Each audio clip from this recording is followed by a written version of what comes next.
Good morning, everyone. Happy Thanksgiving week. It's Teresa, and I'm coming to you. It's almost noon. I've been having a lot of fun doing research this morning for our content this week, for our curriculum, for the email and all that kind of good stuff. So anyway, let's dive in. So here we are again. We're in the subtle potency shared document, and I'll open the link for today.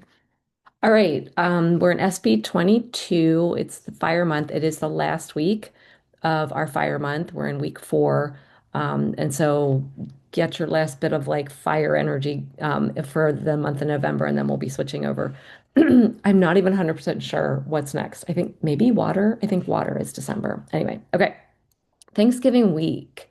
What better time to immerse in the tastes of fall?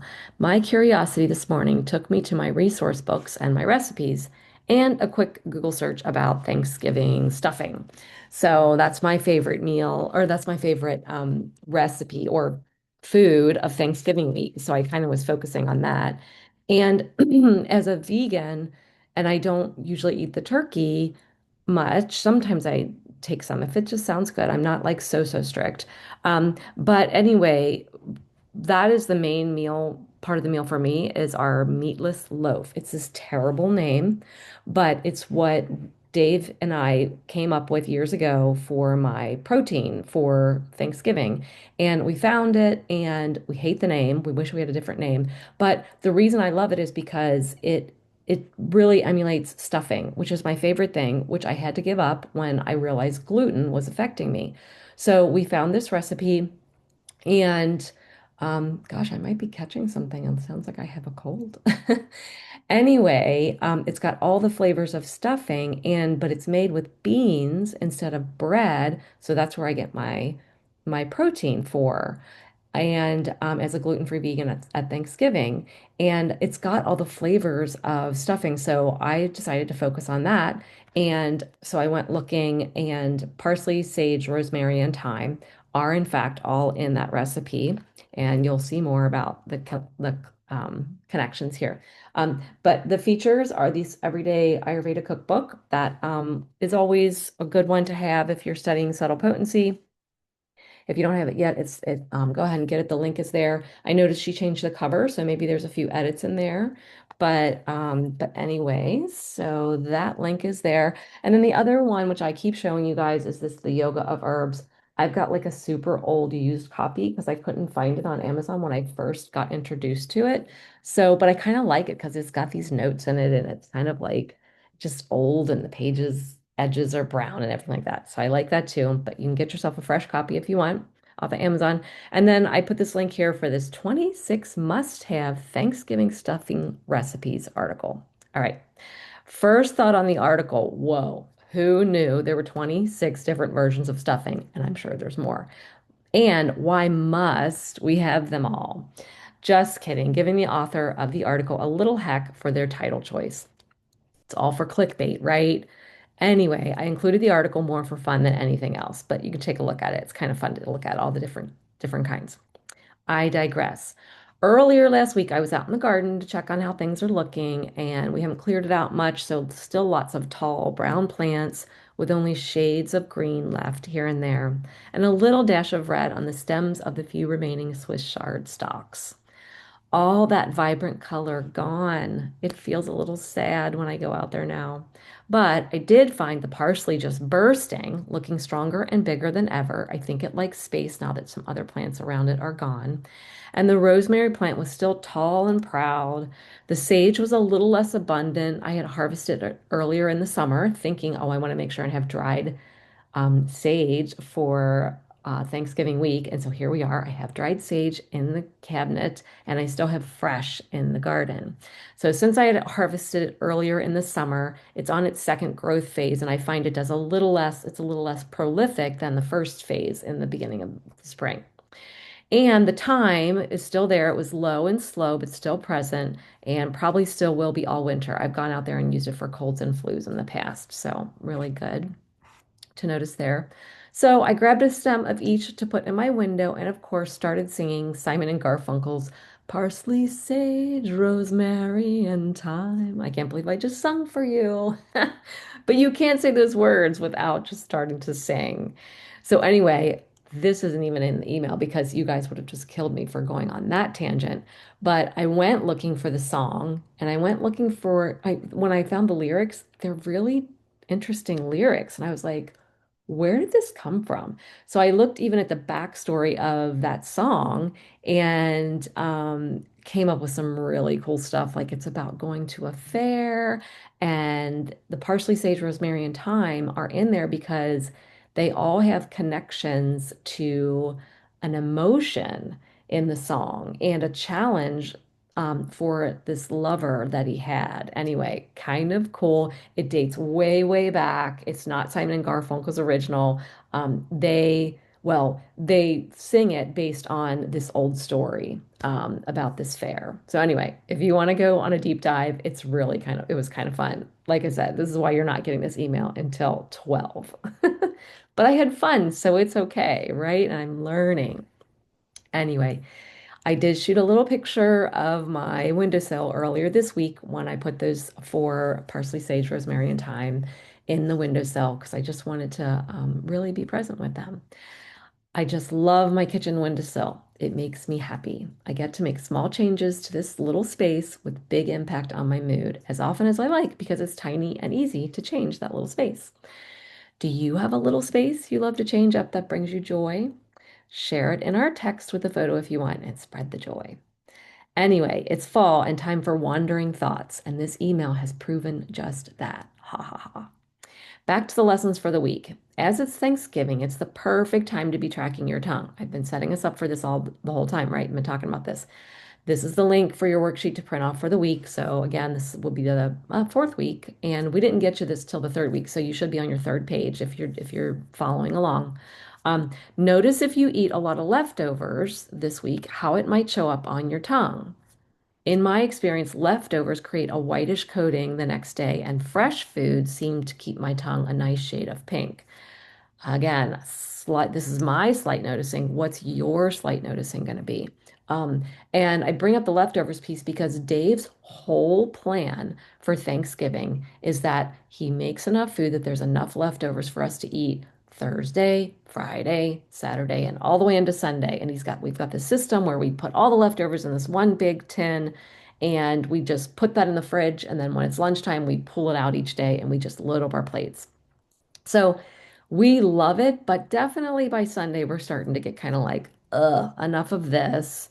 But also, Ayurvedically, prana-wise, it is eating those leftover foods. And so Thursday, prana is high. By Sunday, prana is low, and it starts to show on your tongue, or at least it has for me. You guys can see what happens in your family for Thanksgiving and all that kind of stuff. So anyway, just notice, again, I'm just asking you to notice. And a week from now, next Sunday, you'll have collected some more data on how foods affect your system. How cool is that score?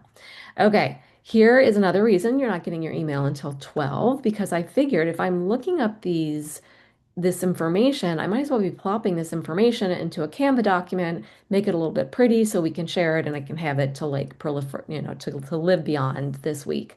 So we have the fall herbs. This information is taken from the Yoga of Herbs. It's Dr. Ladd and David Crowley's resource book. And it always, always used to just overwhelm me. And now that we're taking this little step by step, I'm really starting to get it and I'm starting to not be overwhelmed and I'm starting to just sort of like bring this information into my body and my mind little bits at a time. And I'm hoping that the same is happening for you as we go through this. Take it for where you are. Again, I've been looking at this stuff for maybe longer than you. I'm not sure. But it's been years now. And now that we're just diving in, it's really starting to sink in more and more. And it's not starting to not be so overwhelming. Anyway, we've got the herb parsley across. The taste is pungent. The energy of it is heating. The doshas, it's kapha vata reducing and pitta increasing. So that's just something to be aware of. And the PD effect, the post-digestive effect, is also pungent. We're not going to be talking too much about that post-digestive effect, but I wanted to include it just because. Sage, again, pungent, bitter, astringent. It's got a couple of them.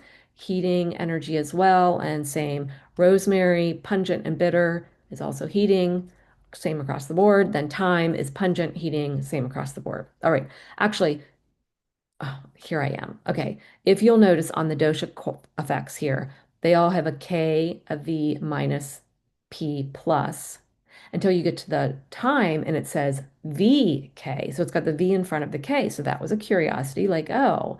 So even in their, what I surmised from this is even in their ratings, it means that maybe it's a little more reducing for Vata than Kapha than the others if it came first. That's just my guess, my summary, my summation. Anyway, so again, here's a lovely little image I had fun creating in Canva this morning while I did research on the primary herbs in most stuffing recipes. Notice the taste of pungent and the quality of heat show up for all of them. Interesting, right? What do you think about this? How does it relate to the qualities of fall? How does it relate to the doshas? Again, I've listed some things here, but what do you think if you put some time and effort into thinking about it? And if you're not interested, don't worry about it, move on. All right, because of this, let's focus on pungent this week. I was going to do salty because we do sweet, sour, salty, bitter, pungent, and astringent. But since we're talking about pungent here and it showed up in these herbs, I'm like, let's switch it around and put pungent for this week. All right, so if you look at the tongue map here, bitter and astringent also, and just a note, bitter and astringent also show up in the herbs from the list above and are encouraged for fall cooking. Notice how these three tastes are lined up across the center of the tongue there. You got bitter, pungent, bitter, astringent right across the center. So let's like be, paying attention to that this week. What does that mean? We don't have to know. We're just going to start noticing. Notice how these three tastes are lined up across the center. More interesting awareness to explore. On page 195 of the Everyday Ayurvedic Cookbook, Kate O'Donnell states, she puts this, fall winds stir up the landscape, signaling the coming of cooler weather. This is an important time to prepare the body for the cold months by clearing out accumulated summer heat. That's what we try to introduce in our detox, but with the realization that we need to keep going. If it feels like there's still heat in the body, my indicators are my red hands are still itching. That tells me there's still heat in my body. And storing nourishment in the deep tissue layers to sustain energy through the winter. Cooking with the early fall harvest of bitter and astringent foods such as cranberries, dark leafy greens, and pumpkins helps the body expel that leftover heat. I'm going to notice that.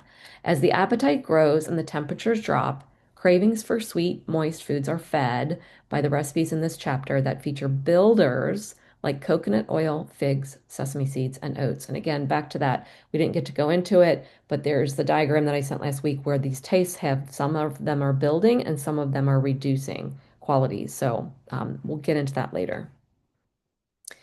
Storing nourishment in the deep tissue layers to sustain energy through the winter. That's the line that really stuck out to me this time.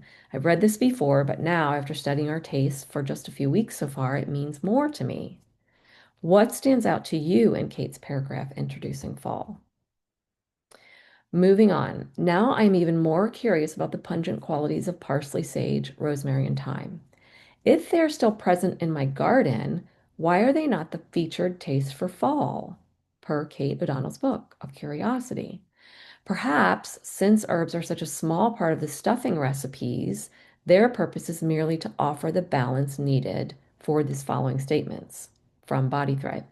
All six of the tastes are needed for optimal digestion.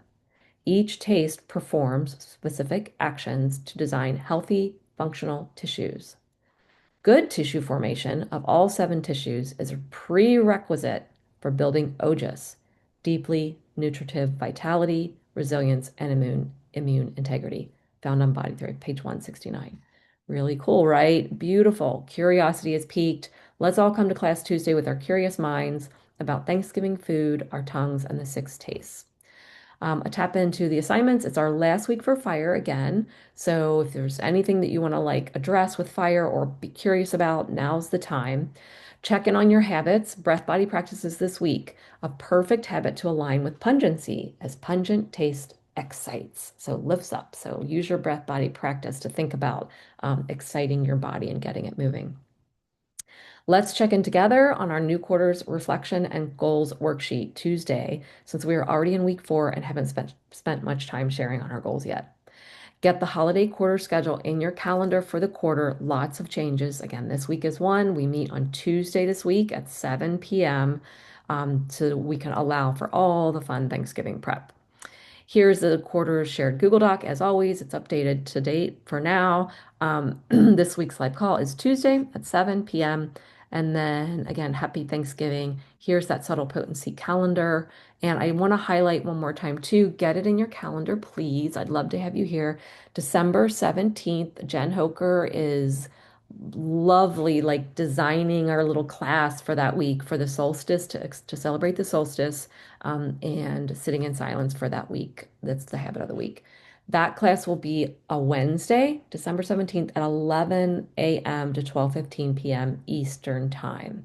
And then a reminder again, holiday weeks will be meeting on Monday mornings at 9 a.m. for both Christmas week and New Year's week. All right. Also, our work parties will be the second week in December, so the 12th, not the 5th, and then January 9th, the second week in January as well, because the first week fell on January 2nd on a Friday, and I thought people might be traveling. All right, that's it for now. I'm going to stop recording and send this off to you guys. All right, have a good day.